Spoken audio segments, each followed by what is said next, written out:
Hi hello welcome back to Kavya Sagar YouTube channel. ನಾನು ನಿಮ್ಮ ಕಾವ್ಯ. ಇದು ಗುರುವಾರ. ಇವತ್ತು ನಾನು ಅಂದರೆ ಒಂದು 11 ಗಂಟೆ ಆಗಿದೆ. ಇವಾಗ ವ್ಲಾಗ್ನ ಸ್ಟಾರ್ಟ್ ಮಾಡ್ಕೊಂಡಿದ್ದೀನಿ. ತಿಂಡಿ, ನಮ್ಮ ಮನೆಯವ್ರು ಕೂಡ ಡ್ಯೂಟಿಗೆ ಹೋದ್ರು, ಮನೆ ಕೆಲಸ ಎಲ್ಲ ಮುಗೀತು. ಬಟ್ ಇವತ್ತು ಗುರುವಾರ ಅಲ್ವಾ, ಸ್ನಾನ ಮಾಡಿ ಪೂಜೆ ಮಾಡಬೇಕು. ಎಲ್ಲ ಕೆಲಸನೂ ಮಾಡ್ಕೊಂಡಿದ್ದೀನಿ. ಸಿಂಕಲ್ಲಿ ಸ್ವಲ್ಪ ಪಾತ್ರೆ ಇದ್ದಾವೆ. ಯಾಕೆ ಅಂತ ಹೇಳಿದ್ರೆ ಆವಾಗಲೇ ತೊಳ್ಕೊಂಡ್ಬಿಡ್ತಿದ್ದೆ. ನೀರು ನಿಲ್ಲಿಸ್ಬಿಟ್ಟಿದ್ರು ಇಷ್ಟೋವರೆಗೂ. ಅವರಿಗೆ ಫೋನ್ ಮಾಡಿ ನೀರು ಬಿಡಿ ಆಂಟಿ ಅಂತ ಹೇಳಿ ಇವಾಗ ಪಾತ್ರೆ ತೊಳೆದು ಈಡ್ರಿಗೆ ಹಾಕ್ಕೊಂಡಿದ್ದೀನಿ. ಸ್ನಾನ ಮಾಡಿ ಬೇಗ ಪೂಜೆ ಮಾಡಬೇಕು. ನನಗೂ ಯಾಕೋ ಗೊತ್ತಿಲ್ಲ, ಇವತ್ತು ತುಂಬ ಹೊಟ್ಟೆ ಹಸಿವಾಗ್ತಿದೆ. ತಿಂಡಿ ತಿನ್ನಬೇಕು ಮೊದಲು. ಸೊ ಇವಾಗ ಸ್ವಲ್ಪ ಪಾತ್ರೆ ಇದೆ, ತೊಳೆದ್ಬಿಟ್ಟು ಸ್ನಾನ ಮಾಡ್ಕೊಬಂದು ಪೂಜೆನ ಮಾಡಬೇಕು. ಇನ್ನು ಸಂಜೆ ಮೇಲೆ ಒಂದು ಸ್ವಲ್ಪ ಸಿಟಿಗೆ ಹೋಗಿ ಬರಬೇಕು.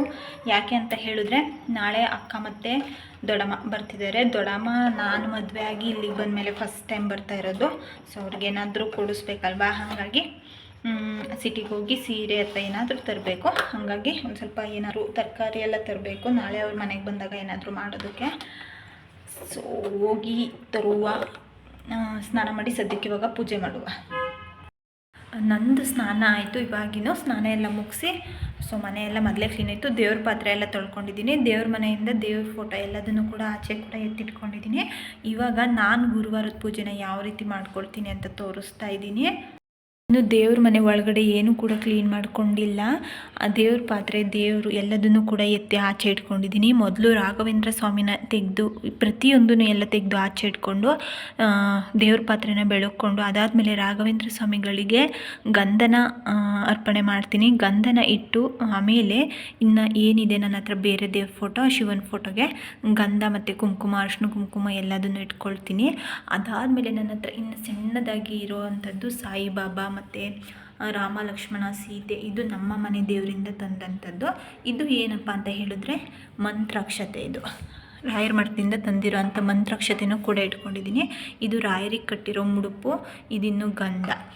ಇದು ನಾವು ಆಲ್ಮೋಸ್ಟ್ ಯಾರೆಲ್ಲ ಲಿಂಗಾಯತರಿರ್ತಾರೆ ಅವ್ರ ಮನೆಗಳಲ್ಲೆಲ್ಲ ಇದ್ದೇ ಇರುತ್ತೆ. ಶಿವ, ಬಸವ, ಹಾಗೆ ನಂದು ಮತ್ತು ನನ್ನ ಹಸ್ಬೆಂಡು ಲಿಂಗಗಳನ್ನು ಕೂಡ ನಾವು ಇಟ್ಟು ಪೂಜೆ ಮಾಡ್ತೀವಿ. ಅದಾದಮೇಲೆ ಇಲ್ಲಿ ನಾನು ಏನೆಲ್ಲ ದೇವ್ರ ಪಾತ್ರೆನ ಯೂಸ್ ಮಾಡ್ಕೊಳ್ತೀನಿ, ಕರ್ಪೂರದ್ದು ಇರ್ಬೋದು, ಗಂಟೆ, ಹಾಗೆ ದೀಪಗಳು, ಮತ್ತು ಇದು ಏನಪ್ಪ ಅಂತಂದರೆ ಸಾಂಬ್ರಾಣಿನ ಕಚ್ಚಿಡ್ತೀವಲ್ವ ಅದು. ಇದೆಲ್ಲದಕ್ಕೂ ಕೂಡ ಅರ್ಶಿನ ಕುಂಕುಮನ ಇಟ್ಕೊಳ್ತೀನಿ. ಇನ್ನು ದೇವ್ರ ಮನೆನ ನಾನು ಕ್ಲೀನ್ ಮಾಡ್ಕೊಂಡಿಲ್ಲ. ದೇವ್ರ ಮನೆಯನ್ನೆಲ್ಲ ಒರೆಸಿ ಇದನ್ನೆಲ್ಲದನ್ನು ಕೂಡ ಇಟ್ಕೊಳ್ತೀನಿ. ಇನ್ನು ನನ್ನ ಹತ್ರ ಇಷ್ಟು ಹೂವಿದೆ, ಹಾಗೆ ತುಳಸಿನೂ ಕೂಡ ಇದೆ. ಇದನ್ನು ಆದಷ್ಟು ಹೂನ ನಾನು ಕಟ್ಟಿ ಇಟ್ಕೊಂಡಿದ್ದೀನಿ. ಇನ್ನೊಂದು ಸ್ವಲ್ಪ ಹೂನ, ಬಿಡಿ ಹೂನ ಇಟ್ಕೊಂಡಿದ್ದೀನಿ. ಇನ್ನು ಇಲ್ಲಿ ಕಳಸನ ಇಟ್ಕೊಂಡಿದ್ದೀನಿ. ಕಳಸನೂ ಕೂಡ ರೆಡಿ ಮಾಡ್ಕೋಬೇಕು. ಇವಾಗ ಇದಿಷ್ಟನ್ನು ಕೂಡ ದೇವ್ರ ಮನೆನ ಕ್ಲೀನ್ ಮಾಡಿ ಇದಿಷ್ಟನ್ನು ಕೂಡ ಇಟ್ಕೊಳ್ತೀನಿ. ಇದರ ಹೊಸಲಿಗೆಲ್ಲ ನೀಟಾಗಿ ರಂಗೋಲಿನ ಬಿಟ್ಕೊಂಡು ದೇವ್ರ ಮನೆಯೂ ಕೂಡ ನೀಟಾಗಿ ಕ್ಲೀನ್ ಮಾಡಿಕೊಂಡು ರಾಘವೇಂದ್ರ ಸ್ವಾಮಿಗಳ ಫೋಟೋನ ಮೊದಲು ಇಟ್ಕೊಂಡು ಅವರಿಗೆ ಏನು ಹೂವನ್ನ ತಂದಿರ್ತೀನಿ ಅದರ ಅಲಂಕಾರನ ಮೊದಲು ಮಾಡ್ಕೊಳ್ತೀನಿ.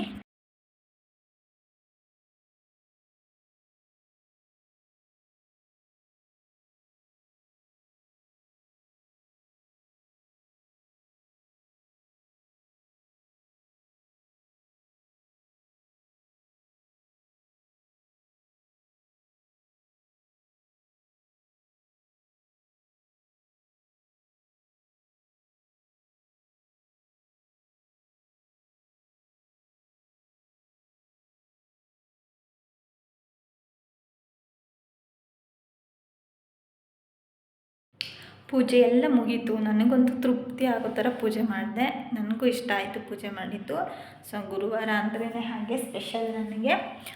ಸೊ ಇವಾಗ ಹೊಟ್ಟೆ ಹಸಿವಾಗ್ತಿದೆ, ತಿಂಡಿ ತಿನ್ನೋದು. ಪೂಜೆ ಎಲ್ಲ ಮುಗಿಸಾದ್ಮೇಲೆ ಟೈಮ್ ಬಂದು 1 ಗಂಟೆ ಆಗಿದೆ. ಬೆಳಗ್ಗೆ ತಿಂಡಿಗೆ ಅಂತ ಹೇಳಿ ಮೆಂತ್ಯ ಪಲಾವನ್ನ ಮಾಡ್ಕೊಂಡಿದ್ದೆ, ಮೆಂತ್ಯ ಸೊಪ್ಪಿನ ಪಲಾವು.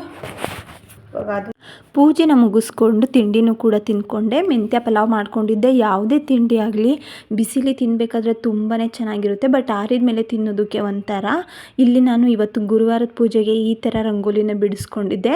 ಸ್ಪೆಷಲಿ ನನಗೆ ಈ ರಂಗೋಲಿ ತುಂಬಾ ಇಷ್ಟ ಆಯಿತು, ತುಂಬಾ ಚೆನ್ನಾಗಿ ಕೂಡ ಬಂದಿತ್ತು. ತುಂಬ ಲೇಟಾಗಿ ವೀಡಿಯೋನ ಮಾಡಿಕೊಂಡೆ. ಯಾಕೆ ಅಂತ ಹೇಳಿದ್ರೆ ನಾನು ಬೆಳಗ್ಗೆ ಪೂಜೆ ಮಾಡಬೇಕಾದ್ರೆ ಬಿಸಿಲು ರಂಗೋಲಿ ಮೇಲೇ ಇತ್ತು, ಚೆನ್ನಾಗಿ ಕಾಣಿಸ್ತಾ ಇರಲಿಲ್ಲ. ಹಾಗಾಗಿ ಸ್ವಲ್ಪ ಲೇಟಾಗಿ ಪೂಜೆ ಮಾಡಿಕೊಂಡೆ. ಒಂದು 4 ಗಂಟೆವರೆಗೂ ರೆಸ್ಟ್ ರೆಸ್ಟ್ ಮಾಡಿ ಆಮೇಲೆ ನಾಳೆ ನಮ್ಮ ಮನೆಗೆ ದೊಡ್ಡಮ್ಮ ಮತ್ತು ಅಕ್ಕ ಬರೋರಿದ್ರು. ಹಾಗಾಗಿ ಅವರು ಫಸ್ಟ್ ಟೈಮ್ ಬರ್ತಿರೋದ್ರಿಂದ ಏನಾದರೂ ಕೊಡಬೇಕಲ್ವಾ ಅಂತ ಹೇಳಿ ಸ್ಯಾರಿನ ಪರ್ಚೇಸ್ ಮಾಡೋಣ ಅಂತ ಹೇಳಿ ಅಂಗಡಿಗೆ ಹೋದೆ. ಅದರಲ್ಲಿ ನನಗೆ 2 ಸ್ಯಾರಿ ಇಷ್ಟ ಆಯಿತು. ಅದೆರಡನ್ನೂ ತಗೊಂಡು ಇನ್ನು ತರಕಾರಿ ಸ್ವಲ್ಪ ಬೇಕಾಗಿತ್ತು, ಅದನ್ನು ಕೂಡ ಎತ್ಕೊಂಡು ಬಂದೆ. ಯಾವಾಗಲೇ ತರಕಾರಿ ಅಂಗಡಿಗೆ ಹೋದರೂ ಕೂಡ ಅಂಕಲ್ 2 ನೆಲ್ಲಿಕಾಯಿನ ಫ್ರೀಯಾಗಿ ಕೊಡ್ತಾರೆ, ದುಡ್ಡೇನು ತಗೊಳ್ಳೋದಿಲ್ಲ. ಈ ಸತಿನೂ ಕೂಡ ಕೊಟ್ಟರು, ಎತ್ಕೊಂಡ್ಬಂದೆ. ಮನೆಗೆ ಬಂದು ಇನ್ನು ಕೈಕಾಲು ಮುಖ ತೊಳ್ಕೊಂಡು ಮತ್ತೆ ದೇವರಿಗೆ ದೀಪ ಏನು ಹಚ್ಚಲಿಲ್ಲ, ಹಾಗೆ ಊದ್ಗಡ್ಡಿನ ಹಚ್ಚಿದೆ. ಏಕೆಂದರೆ ಮಧ್ಯಾಹ್ನ ಹಚ್ಚಿದ ದೀಪ ಇನ್ನೂ ಉರಿತಾ ಇತ್ತು. ಪೂಜೆನ ಮುಗಿಸ್ಕೊಂಡು ಇನ್ನು ನನ್ನ ಟೀನ ನಾನು ಹೇಗೆ ಮರೆಯೋದಕ್ಕಾಗುತ್ತೆ ಅಲ್ವಾ. ಸೊ ಟೀ ಕೂಡ ಇಟ್ಕೊಂಡು ಟೀನ ಕುಡ್ಕೊಂಡೆ. ಅಷ್ಟರೊಳಗೆ ನಮ್ಮ ಮನೆಯವ್ರು ಕೂಡ ಬಂದರು.